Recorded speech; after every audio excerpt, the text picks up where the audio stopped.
Welcome to Impact Wrestling. Welcome. We got about 2 weeks before Overdrive, so you already see the title of this. The Knockouts did a good job. This show was more about knockouts, particularly I think there's supposed to be a special for the knockouts in like a week or something. I can't remember what it is. You guys can tell me below. But I will say this was a semi-heavy knockout show. And it wasn't that bad. Honestly. Let's get to the opening, which I'm going like, really? They believe so much in Joe Hendry?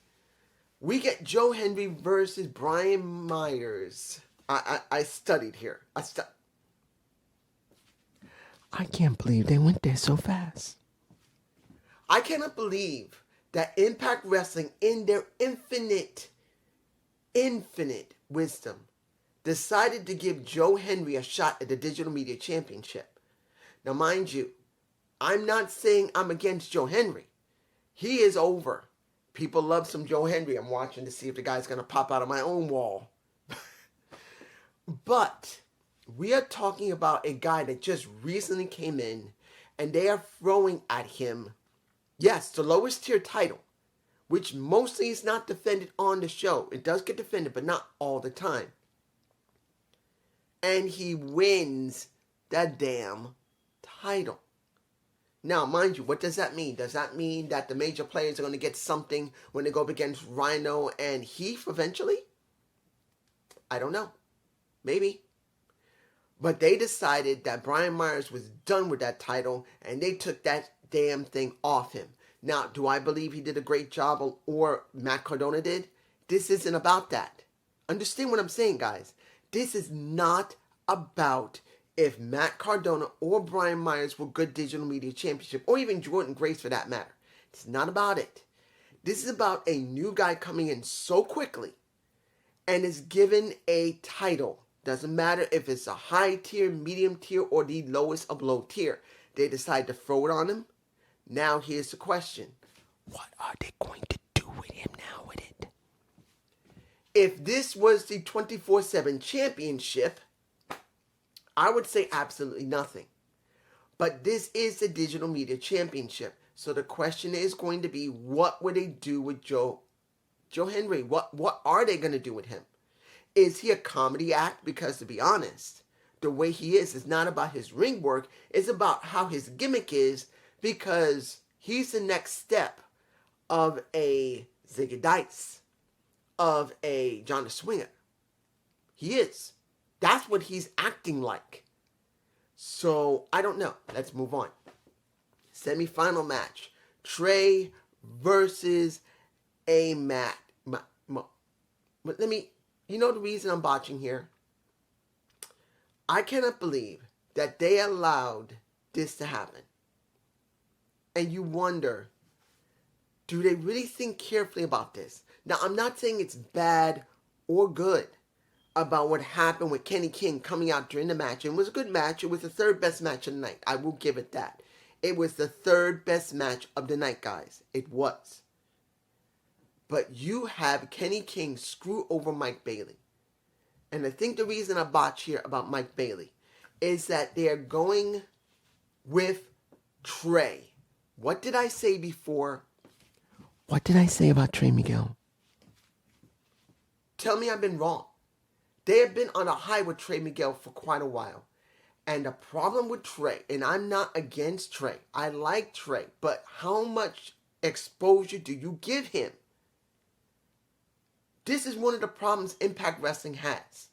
That they have a very small core of people. And when they bring in new people, they don't start to build them up.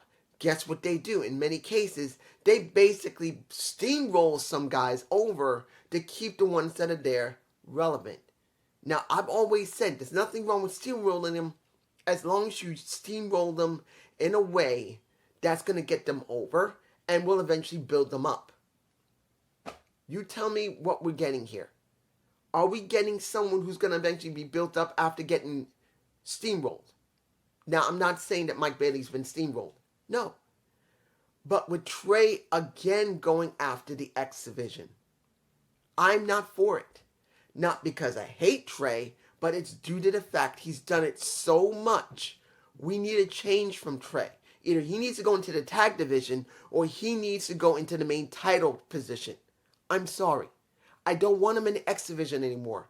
I want him either in tag or I want him in the world title picture because we need something different. Not just from Trey himself, but in the show itself. It shows it's a glaring weakness of Impact Wrestling. Now, glaring weakness. Production value.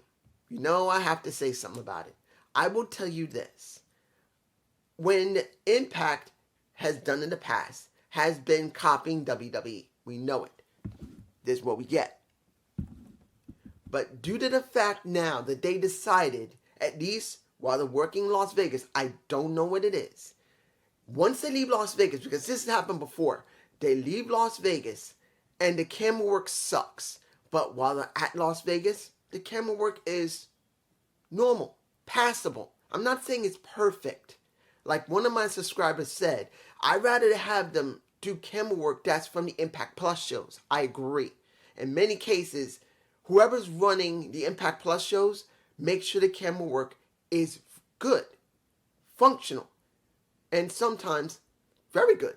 Not all the time. Most of the time it's just passable, that's all I want. And this is what we got. Yes, they're doing the overhead shot a lot. But to be honest, whoever's doing it now, at least for this show, and part of the other show, because they managed to do it in the beginning of the other show, the last week, halfway through the show, the camera work was fine. Then it fell off after half. Here, throughout the entire show, it was pretty consistent. So I was cool with that. Audio was not, particularly what happened with Bully Ray when they did the segment when we went to commercial, and I'll talk about that in a minute, but you get my point. At least whoever's doing it at this moment in Las Vegas. I'm saying it now. I don't know what's going to happen when they leave Las Vegas. It cannot be because of the venue. I'm sorry, that's bullshit. It is someone running production for the cameras and how you switch. Let's move on. Now, Gunjar versus a guy named Sharp. And here's the problem for me. Gunjar is no problem. I like the guy. It's not about his accent to have an issue with. At this point, it's a theme music. What the hell was that? His old theme music is better than his current one. Because it's not that it's terrible. It doesn't fit him. I'm sorry. You got to understand, when you hear The Rock's theme, you know that's The Rock. Because you can feel that The Rock is The Rock. John Cena, you can feel it as John Cena. AJ Styles, you had two different songs for his music. Let's Ready to Fly and the other one that he used to use. I'm telling you, you know that it fits the person for their personality and how their gimmick is. With Gunjar, that song does not fit him. The first one still fits him, particularly that he hasn't changed himself yet. It isn't like he's turned heel. It isn't like he's changed his persona to something entirely different. He's still the same guy. And even though Tom as well as Matthew tried to put over his new music, it don't work. Yes, he won, which I'm not surprised. This is a jobber. Sharp is a jobber. But I'm not surprised. I'm just saying. Now, Jessica had her moment. She's upset because she lost last week. And she didn't want to go and get something to drink. But it was Taya saying, hey, why don't you get something to drink? And it is Rosemary trying to convince her, hey, you need to be more serious. You need to go back to Havoc. That's what she wants. Look, this is what we got currently in the Death Dolls. We get Havoc, who is Jessica, who is the happy-go-lucky, nice person. Then you got Rosemary, who wants her to go back to Havoc. And then you have Taya, who wants her to say Jessica. And now you got Jessica trying to figure out what part she wants to add into her repertoire. Be more of a happy-go-lucky fun person, or maybe become a little more serious. And then we got a little later, Jessica drinking and reading a self-help book. I don't remember the person that's on it. She looked familiar. But she said, I feel good because I'm drunk. I'm fine with that. This shows that Havoc, Jessica, is at least doing more with her character. She's going to go for a low. She's going to go for a high. I'm fine with that. I'm all right. But here's where things get confusing. We have... Look, you know what happened at the end of the show because I'm doing it here. But PCO is not dead. He's alive. His arm sticks out. I believe I got a shot of it. It's in my face. I've been putting images in, I believe. You know, Alicia is now questioning what's going on with Eddie. Eddie said, look, what do you want from me? You said either no more ends or we end. So I ended it. I buried PCO. It's over. But now we know PCO is not over and Alicia doesn't believe it anyway before we even see it. But what does this mean? We had Kenny King, after that match, the first match, saying that he sees something in Mike Bailey, that he hasn't forgotten the principles of honor no more, which, in this situation, I would have said, I don't want to hear him talking about honor no more, but he's focusing on a Mike Bailey saying there's something about him. So I can understand him. But when it comes to PCO dealing with Eddie, this is not an honor no more thing anymore. This is about PCO wanting revenge on Eddie for burying him. And you see Alicia not sure she trusts that Eddie's right yet. So what does this mean for Eddie? I don't know. Do I agree with it? I don't know. This is going to counter what they're actually going to do because I believe this is not going to really culminate and end at Overdrive. My feeling is hard to kill. Now, I could be wrong. They may build up PCO and they're going to build up Eddie going into Hard for Kill. That's somewhere around January, I believe. So, I don't know if this is going to be great or not. But we are doing something with PCO, hopefully. I'm just saying. Now, we get Violence by Design. We get Alan Angels. We get the Con. Used to be known as Connor, as you guys know. Let me give it to you like this. Was the video pack good? Yes. It didn't focus entirely on Eric Young. It was about Alan and it was about Con. Great. You want to bring in new people to mean something for Impact Wrestling. Now, here's the problem. I don't know how long Alan is there. I don't know how long Con is there. And that is the major issue for me. Guys, whatever anybody's going to say, oh, they're signed. Yeah, but for how long? A year maybe? 6 months? Again, just like what happened with Violence by Design, what happened with dealing with either Violence by Design, dealing with the Bullet Club, and then you have people who came in briefly and then left. One of the major problems Impact has is people don't stay. They do what, maybe a 4 to a 6 month, maybe storyline or storylines. And in the end, they go here, gone. And that really hurts the company. I'm sorry, you don't have major storylines that work constantly in Impact Wrestling. And it makes it hard to be invested. Because, like NXT, the old original NXT, one of the reasons why I stopped doing reviews back, 2016, 17, and 18? I quit. Because every time I got invested in somebody, and they moved to the main roster, they were annihilated by pretty much Vince and Bruce Pritchard. Why would I give a damn? I quit watching a NXT during the best years it had before it switched over and went to the war and got his ass whooped. And Triple H had a heart problem and went away too. And he had the job taken away until he's got it back again. But you get my point. I'm having problems getting 100% invested in these storylines because I know for a fact Impact doesn't book very well for long periods of time.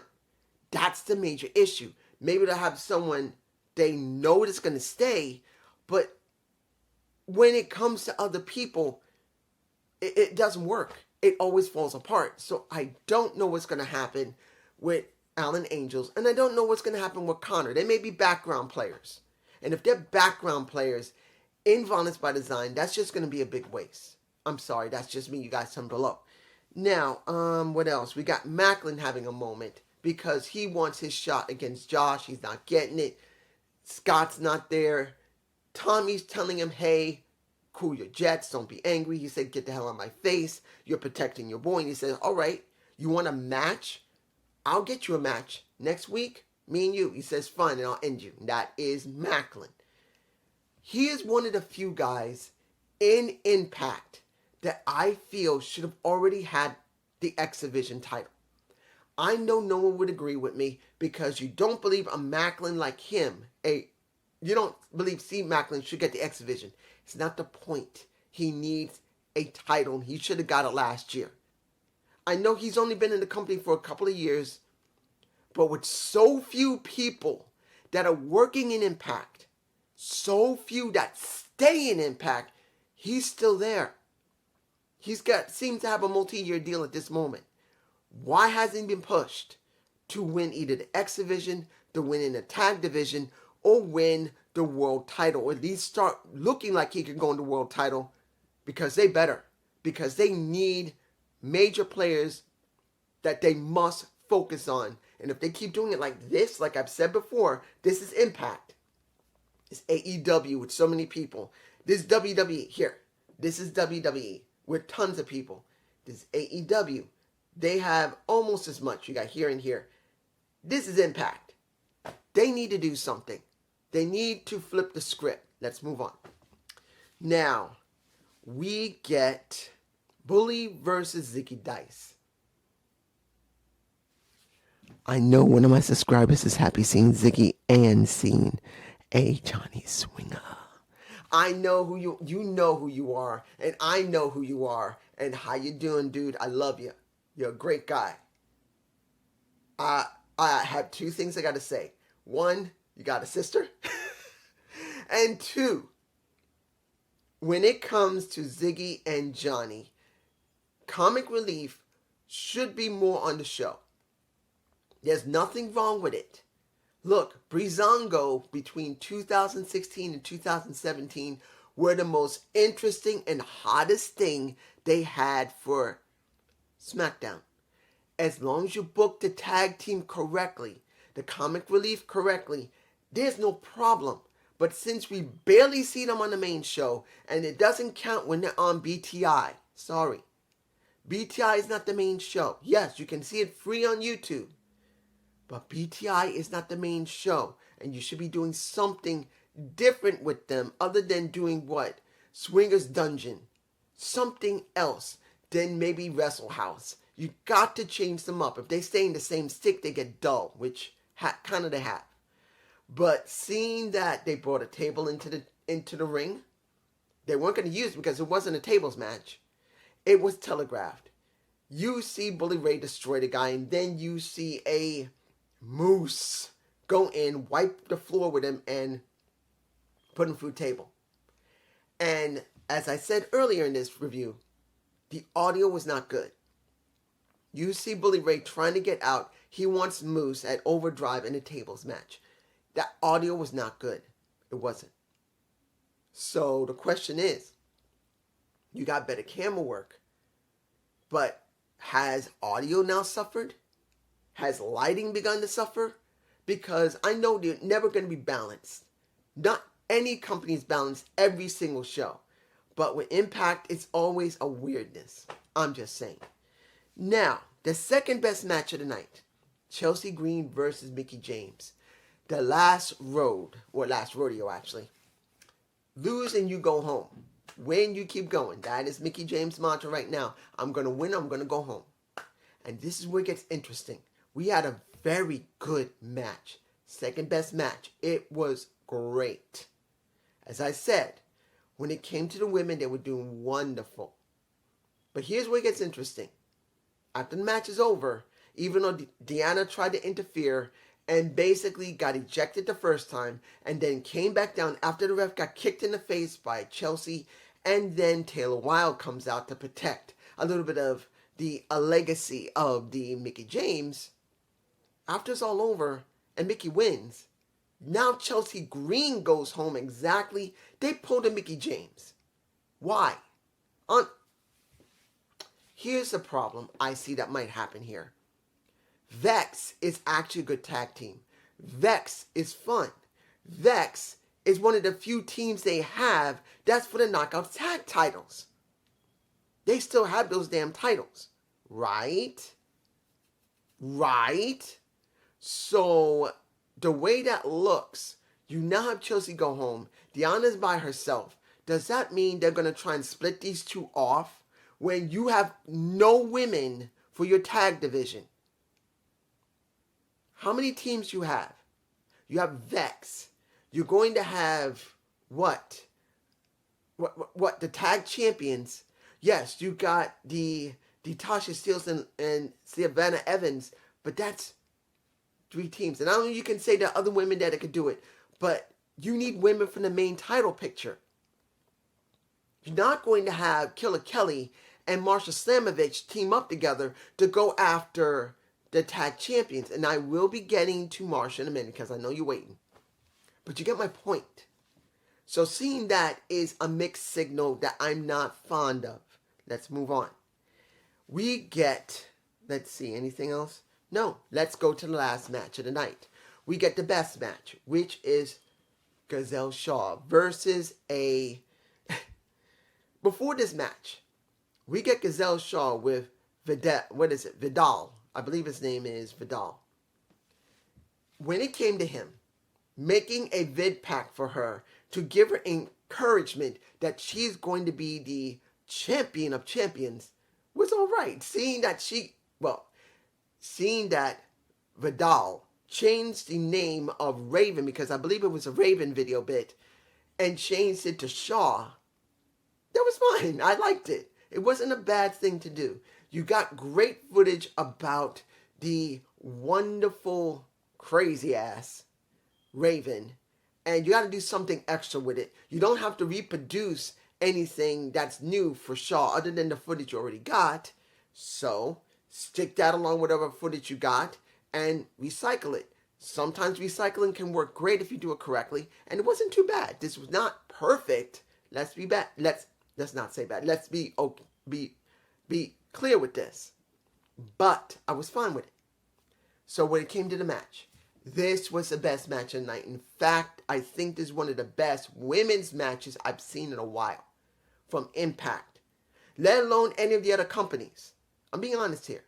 When you look at this match, how fast-paced it was, how Shaw was able to take the hits from, and I know not everybody's going to be fond of it, seeing that Giselle Shaw, who is a woman, I know doing this is stupid because she decided to do the total plunge and get rid of her plumbing. That's a woman now. But I know somebody's going to say, oh, there goes one of those type of women getting what she has, showing how tough she is. But in a woman, I know you're going to say that, and I'm going to tell you stop. Stop it. If anyone's thinking that, stop it. It don't matter. Once you get the plumbing removed, you're no longer what you were. It don't matter. Only thing I care about, I don't care if your plumbing's removed. I don't care if you got the biggest fake tits that exist. Book that person correctly and let me either hate that person, love that person, or somewhere in between. Do I believe that done with? Well, has Giselle Shaw been booked well enough to be that believable? Yes. But I'll admit it is a stretch. Yes, Giselle has shown glimpses of her being that tough. We've never doubted it. But in this situation, she showed how truly tough she is.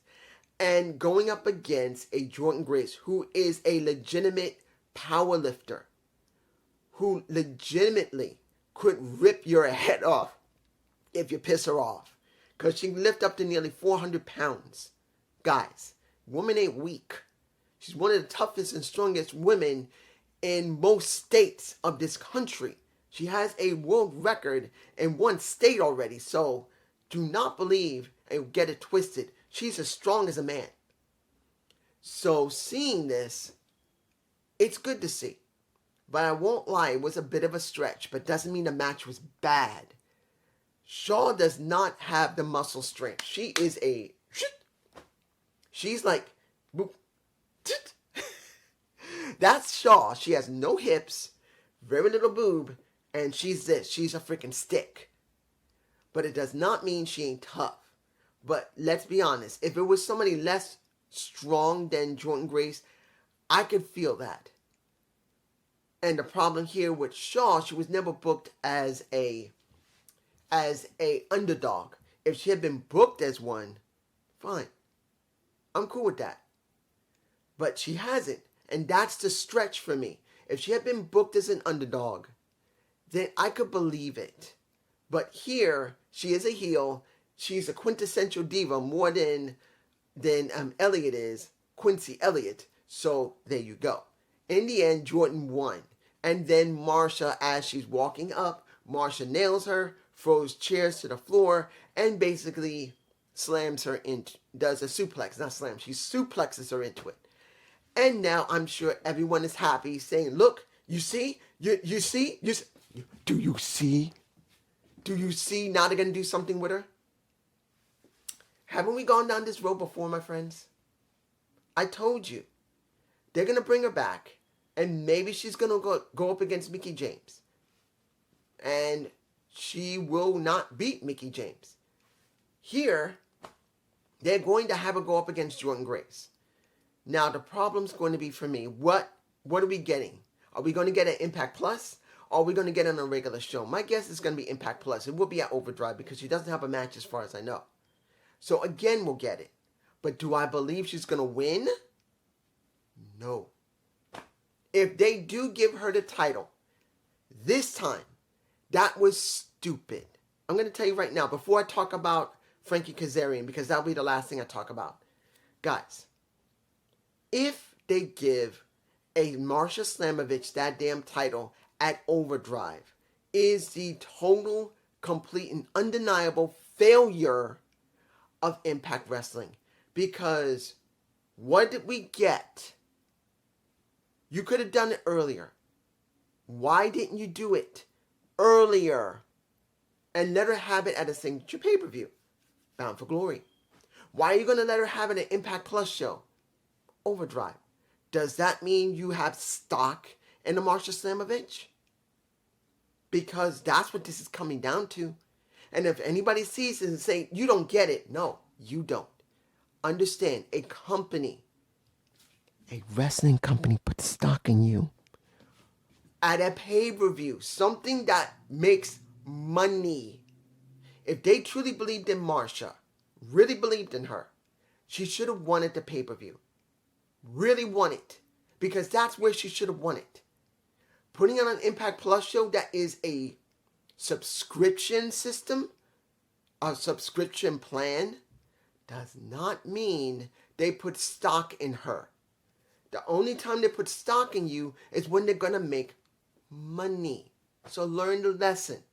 If she's not winning there, I don't believe she's going to win here. Or worse, if she does win, it'll be on an Impact Plus show. Not Impact Plus show. It will be on an Impact show, not an Impact Plus show. That's how much they would put stock in her. If they're going to put it on regular TV, instead of either the pay-per-view or even at least the Impact Plus show where everyone has to be subscribed to, but they do it here, they got no stock in her. Now, last I'm going to talk about is Frankie Kazarian. Guys, I saw the video pack. Did I like it? Yes, I did. I loved it. And it's mostly due to the fact of a wish that I know is not going to happen. Here, let's make this clear. Let's make this clear. Really clear. Is Frankie a worthy champion? Yes. He's literally, along with, let me give it to you like this. He's one of the first people to work in the damn company next to AJ Styles and Christopher Daniels and Chris Sabin. They were one of the first people to actually do the Asylum. Now, I never saw the Asylum other than what I've seen already, and I think I saved a couple of episodes of the Asylum. But guys, he's been there from day one when the damn doors opened, when they first started, within that first year, he was there. And at this point, at 24, 25 years, if you want to try something different, something special, he's it. But that's what we thought. of Alex Shelley, who was there also near the very beginnings of the damn revolution that was known as TNA. But they didn't go there. They kept the damn title on Josh, who I've said already has finally run his course. He needs to drop that title. And you know why? Because of what I said earlier. They're here. This is Impact Wrestling. They're not this in AEW, and they're not this in WWE. It's outside the frame now. AEW is here. Impact is here. You have core people there, yes. But you keep them in the same positions all the time, and very rarely do you switch them. And the problem is, you need to switch them. Because you're not either hiring people multi-year, or worse yet, people who come to Impact don't believe Impact is worth staying multiple years because either they don't got the money, or worse yet, which throws people off, they're booking. Guys, it don't make a difference. What I've told you over and over again, it doesn't make a difference. Impact needs to hire more people. But how do they hire more people? How? They need to book better. And they need to have a bigger budget. Now, that's kind of hard. But let's be honest. Isn't Anthem their owners? And here's the thing that I've said multiple times. Anthem, and I know people said this is a multi-billion-dollar company. Guess what? Anthem is not investing in Impact. They own it. They do give them a budget if they need some money. But Impact is basically making money on its own. They're not increasing the budget. They may give them a certain percentage, but the rest is Impact's own doing. They got to make their own money next to whatever little they get from Anthem, if they get anything.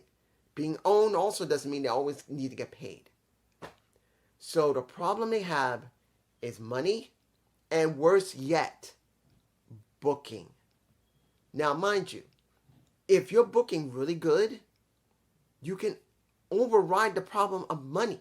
Look at ROH. For so many years, they didn't have the budget.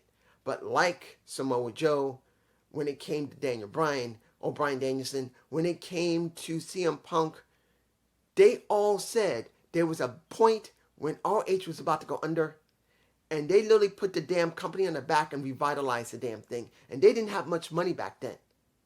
Because they managed to convince the crowd that they were worth it. That's how ROH lasted all the way up until they finally closed their doors. That's the truth. Impact Wrestling is a major issue here. When it comes down to it, they need a change. Either to go back to the six-sided ring, to fire everyone that's on the writing team, or fire everyone on the production team, or fire people they've known for years to be an issue that's making it hard to bring people in and to be invested in their storylines, because that's the major issue, I believe. Storylines are not perfect.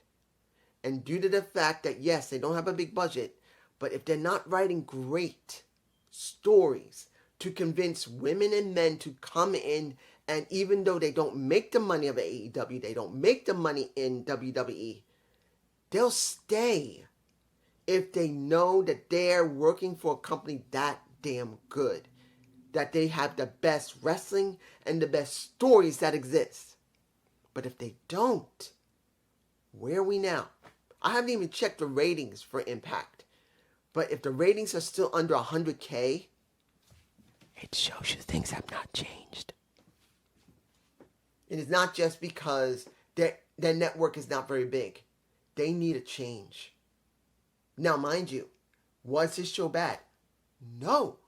This was a good show that gave a good platform for the Knockouts. And the Knockouts did a very good job. Chelsea Green did a great job. Mickie James did a great job. Shaw and Grace did a great job. Basically, the story building is not bad. The men did have their moments. I'm not saying it's great, but at least they want to show that people that we got something. But they really need to start reorganizing. They need a change. But that's just me. Peace.